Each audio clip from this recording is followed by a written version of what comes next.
नमस्कार, मैं शमशेर सिंह और आप देख रहे हैं मेरा YouTube चैनल सही बात। आज हम बात करेंगे पाकिस्तान में एक हिंदू रियासत की।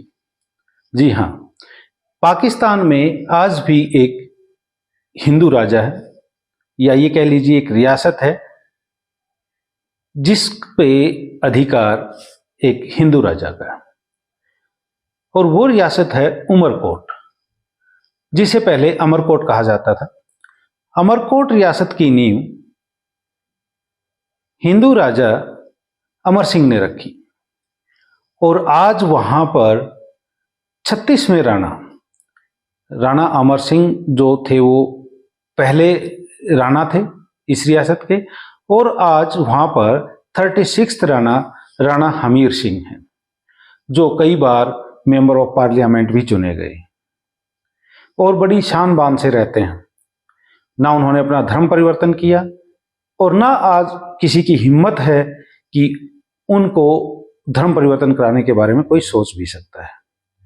हजारों एकड़ जमीन के मालिक हैं और उनके जो बेटे हैं उनका नाम है कुंवर करणी सिंह सोडा, जो कि इस राणा फैमिली के अगले वारिस हैं।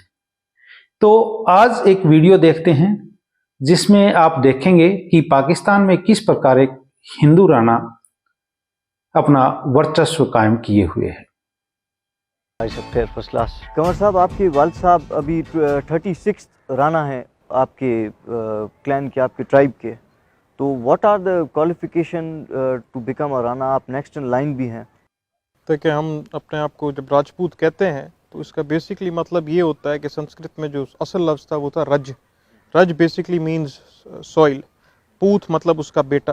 तो राणा वही हो सकता है जो धरती का बेटा हो, जो धरती से मोहब्बत करता हो, धरती की हिफाजत करने की चाहत रखता हो, और ना सिर्फ धरती पे रहने वाले इंसान और उस पर आपका जितना भी नेचुरल सिस्टम है, चाहे वो जानवर हो, चाहे वो फॉरेस्ट हो, एनवायरनमेंट हो, उसकी भी प्रोटेक्शन, उससे भी उतनी मोहब्बत जितनी अपने इंसान से आदमी करता है। ये सारी चीज़ें एक आदमी में होना ज़रूरी हैं।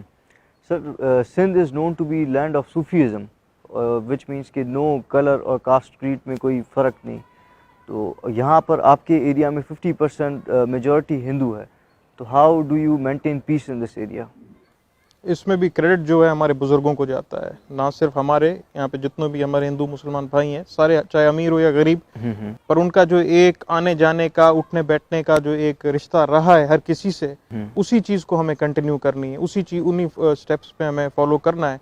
वो अगर हम करेंगे, उसी तरीके से चलेंगे तो आराम से मेंटेन कर सकते हैं। कंवर साहब, एक ज़माने में आपकी डायनेस्टी होती थी, आपका एक सल्तनत होती थी। तो अभी आपके पास कितने एसेट्स हैं, कितने आपकी ज़राए आमदनी है? वो देखें, वो जो ज़मीनों वगैरह का है, तो पहले, हम तो हज़ारों सालों से यहाँ पे रह रहे हैं, उस वक्त कोई लैंड रिकॉर्ड होता नहीं था। लैंड रिकॉर्ड बेसिकली आया मेनली सिंध के अंदर है अंग्रेज़ों के वक्त से, जब उन्होंने एक पेपर के ऊपर लिख के देना शुरू करा कि आपके पास इतनी ज़मीन है, ये वो। तो उस वक्त जो थी हमारे पास तकरीबन 5,500 एकड़ ज़रई ज़मीन थी, जब पहली बार इरिगेटेड लैंड्स का कॉन्सेप्ट लेके आए, और तकरीबन 3,000 एकड़ सहराई ज़मीन, जिसे बारानी ज़मीन कहा जाता है, वो थी। फिर 70s के अंदर लैंड रिफॉर्म्स आए, उसके अंदर फैमिली पे टूटी, तो फिर वो टूटती आई, फिर हर भाई का अपना हिस्सा हुआ है। उस हिसाब से वही 800,000 एकड़ जो हम लोग डिक्लेयर करते हैं वो है, और जो बची हमारी डेजर्ट की लैंड्स, वो आज दिन तक हमने कंटिन्यू रखी है। बड़ी बात यह है कि हमारी फैमिली में से किसी ने 1 इंच आज दिन तक बेचा नहीं है, तो वो अलग ही फैमिली के लोगों के पास, कजन्स वगैरह के अंदर, वो आज दिन तक इंटैक्ट है। सर, आपके अभी पॉलिटिकल आपका कैसे करियर चल रहा है? मैंने सुना आप पॉलिटिक्स में भी हैं और आप लास्ट चेयरमैन भी रहे हैं 4 साल। 2016 के अंदर एक्टिव पॉलिटिक्स के अंदर मैं एंटर हुआ, कंटेस्ट करा यूनियन काउंसिल पीथापुर, जो डिस्ट्रिक्ट थरपारकर का हिस्सा है, उससे इलेक्ट हुए। फिर डिस्ट्रिक्ट वाइस चेयरमैन रहा 4 सालों के लिए, और हाल ही में 2020 अगस्त के अंदर हमारा टेन्योर ख़त्म हुआ है। तो उसके बाद भी आपकी कोई है, मतलब ऐसी पॉलिसी, कोई MP या MNA की सीट पे इलेक्शन लड़ने की? या पॉलिटिक्स सारी ज़िंदगी वालिद साहब भी करते आए, दादा भी करते आए, परदादा भी करते आए, तो वही देखते आए हैं। तो बस सियासत करने का शौक़ है, फिर जहाँ मंजिल लेके जाए। अब आपने बात करी ज़मीनों की, तो बेहतर ये है कि आपको थोड़ी ज़मीन भी दिखा दी जाए। बेहतर है सर, बिल्कुल बिल्कुल बिल्कुल।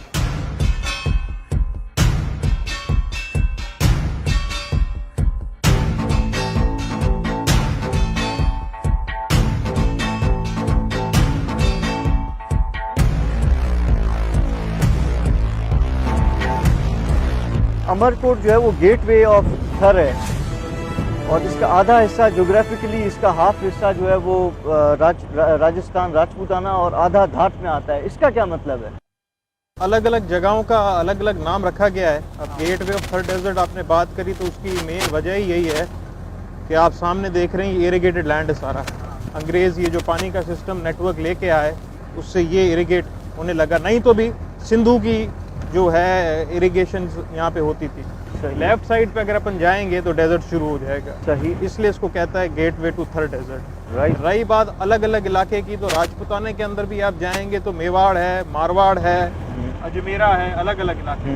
वैसे जो थर पाकिस्तान के अंदर आया वो ठाट का इलाका है। सही। जिससे हमारा ताल्लुक है, जिसकी जबान भी अलग है, जिसका खाना पीना भी हल्का सा अलग होगा। हर रीजन का अपना कुछ ना कुछ डिफरेंट होता है। सही। और ये आप उमूमन भी आप ऐसे ही मतलब गाड़ी में निकलते हैं? बिल्कुल बिल्कुल। काफी जमींदारी का बहुत ज्यादा शौक है। जबरदस्त। मेरे वालिद साहब को भी बहुत है, मेरे दादा को भी बहुत था, मुझे भी है।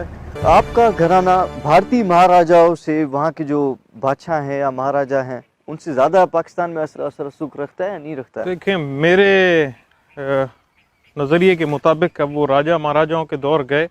21वीं सदी के अंदर मेरे मुताबिक राजा महाराजा वही है जो अपने अवाम के बीच में रहे और जिसे उसकी अवाम पसंद करे। अब वो ज़माना चला गया जब आप कौम को इकट्ठे करते थे, लड़ते थे और फिर हाकिम बनते थे और फिर इंसाफ का सिस्टम लाते थे। अब वो तो है नहीं।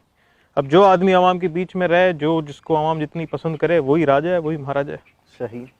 आपकी सोडा जो ट्राइब है तो मेरे ख्याल से 80% वहाँ पर भी हैं, इंडिया में भी पाए जाते हैं। जी जी। तो उनकी लिविंग ऑफ मतलब स्टैंडर्ड लाइफ जो है उनकी, वो और आपकी यहाँ पर मतलब कितना उसमें डिफरेंशिएट है, कितना डिफरेंस है? देखें, वो तो डिपेंड करता है आपकी। यहाँ से जब गए थे देवर ऑब्वियसली नॉट इकोनॉमिकली इतने बेहतर नहीं थे, क्योंकि सब अपनी ज़मीन वमीन छोड़ के जाना पड़ा, सूरत हाल ऐसी बनी।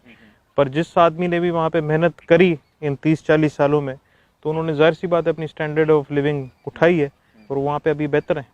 कंवर साहब, आपकी फैमिली का पाकिस्तान बनाने में मतलब काफ़ी रोल रहा है। आपके जो ग्रेट ग्रैंडफादर्स थे उनका रोल था। उसके बाद फिर जब पार्टीशन हुआ तो फिर पाकिस्तान के one of the founding members में से थे। तो उसके बारे में कुछ बताइएगा, वो किस तरह था? बेसिकली जब कायदे-आज़म साहब ने अपनी 14 पॉइंट्स के एजेंडा के अंदर ये उठाया गया था कि जितने भी मुस्लिम मेजॉरिटी प्रोविंसेस हैं उनको अलग प्रोविंशियल ऑटोनॉमी मिलनी चाहिए।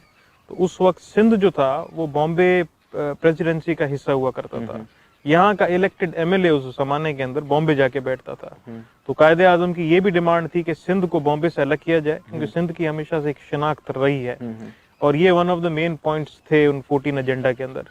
तो उस चीज को जो है मेरे ग्रेट ग्रैंडफादर ने भी सेकंड करा। उन्होंने बोला बिल्कुल सिंध की अपनी एक आइडेंटिटी रही है और हमें बॉम्बे से अलग होना है। तो 35-37 के अंदर जब वो जनरल इलेक्शंस हुए थे, उसके अंदर मेरे ग्रेट ग्रैंडफादर जो हैं मुस्लिम लीग की टिकट से खड़े हुए थे। हालांकि दूसरे मुसलमान इस इलाके के अंदर कांग्रेस की टिकट पे भी खड़े हुए थे। तो ये एक स्ट्रॉन्ग स्टांस था। उस पे काफी लोगों ने सवाल भी उठाया, हमारे खुद के अजीजों ने, कि भाई आप ऐसा क्यों कर रहे हैं, आज आप ये करेंगे कल ये एक मुसलमानों का मुल्क बनेगा, तो आप क्या करने जा रहे हैं। तो उस पे मेरे परदादा का बड़ा क्लियर स्टैंड था कि मेरी शिनाख्त सिंधी की शिनाख्त है। जो अभी हमने पहले गेटवे ऑफ थर डेजर्ट की बात की थी अमरकोट की, उसकी बेसिस सिंधु नदी है। बिल्कुल। यहाँ पे आम आपको पाए जाते थे उस जमाने के अंदर जब रेगिस्तान सूखा हुआ होता था। तो इस इलाके की अपनी एक शिनाख्त होती थी। सिंध से इसकी शिनाख्त थी, तो हम अपने आप को सिंधी कहते थे। हमारा उठना बैठना जीना मरना यहाँ के लोकल सिंधियों से था, चाहे वो हिंदू हो या मुसलमान। तो उस सब चीज को छोड़ के किसी दूसरी जगह जिम हो जाना, ये बात हमें कभी काबिले कबूल ना पहले थी ना आज है।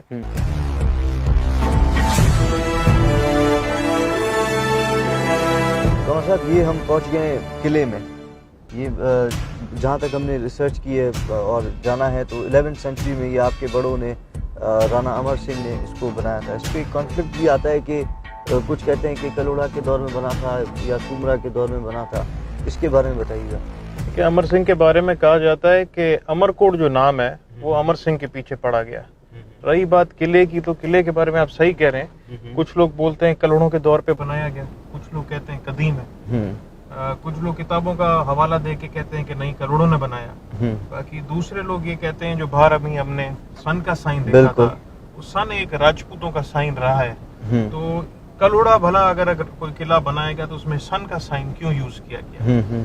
तो अब एक पुख्ता चीज तो नहीं कह सकते, पर ये दो कॉन्फ्लिक्टिंग चीजें हैं जो आप लोगों के सामने रखी हुई हैं। अब इस पे थोड़ी रिसर्च आदमी को करना चाहिए आर्कियोलॉजिकली, कि जो ईंटें लगी हुई हैं क्या ये 250-300 साल पुरानी है या उससे ज्यादा। तो फिर मेरे ख्याल से हम जो है सही इस पे बिल्कुल आ सकते हैं। बिल्कुल।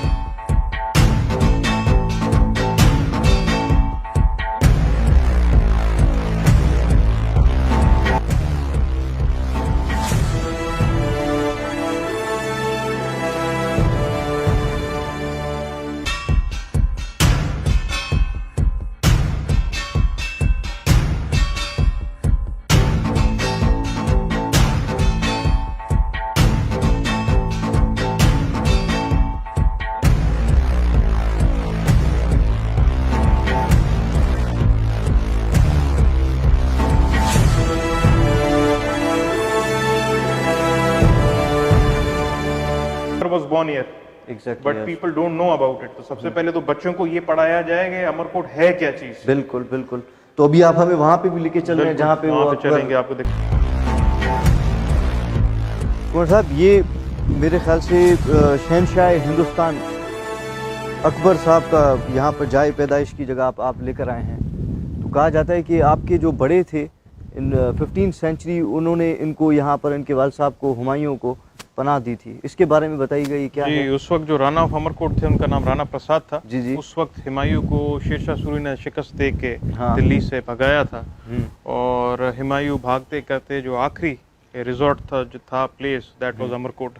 जब पहुंचे थे, जब सिर्फ 20 से 25 लोग ही उनके पास बचे थे, एंड उनकी जो बेगम थी हमीदा बानू साहब, वो भी उम्मीद से थी, तो ज़्यादा आगे भी नहीं ट्रैवल कर सकते थे। तो जब राणा प्रसाद के पास पहुंचे तो उन्होंने बोला, सिंध की सकाफत है और हमारे राजपूतों की परंपरा कि कोई पनाह मांगने आया है तो उसको हम मना नहीं कर सकते। तो फिर उनको जगह दी, उनको रखा, 5-6 महीने उनकी फैमिली इधर ही रुकी, और यहाँ पे अकबर द ग्रेट जो है उनकी पैदाइश हुई। तो ये सर, तो देखा आपने कि पाकिस्तान में आज भी ये परिवार बड़े शानो शौकत से रहता है। इनके साथ समस्या एक ही है, क्योंकि यहाँ के जो ये राजपूत राजा हैं और या जो राजपूत लोग हैं, उन सब का गोत्र एक है। ये सब सोडा गोत्र के राजपूत हैं। तो इनको अपने बच्चों की शादी करने की दिक्कत आती है, इसलिए इन परिवारों के जो बच्चे हैं वो ज़्यादातर लड़के और लड़कियां, उनके रिश्ते इंडिया से होते हैं। भारत के राजस्थान में इन सब के रिश्ते होते हैं, और ये लोग आमतौर से भारत आकर ही बच्चों की शादियां करते हैं। अगर आपको मेरी बात लगी हो सही, तो सही बात को लाइक, सब्सक्राइब और कमेंट जरूर करें। जय हिंद।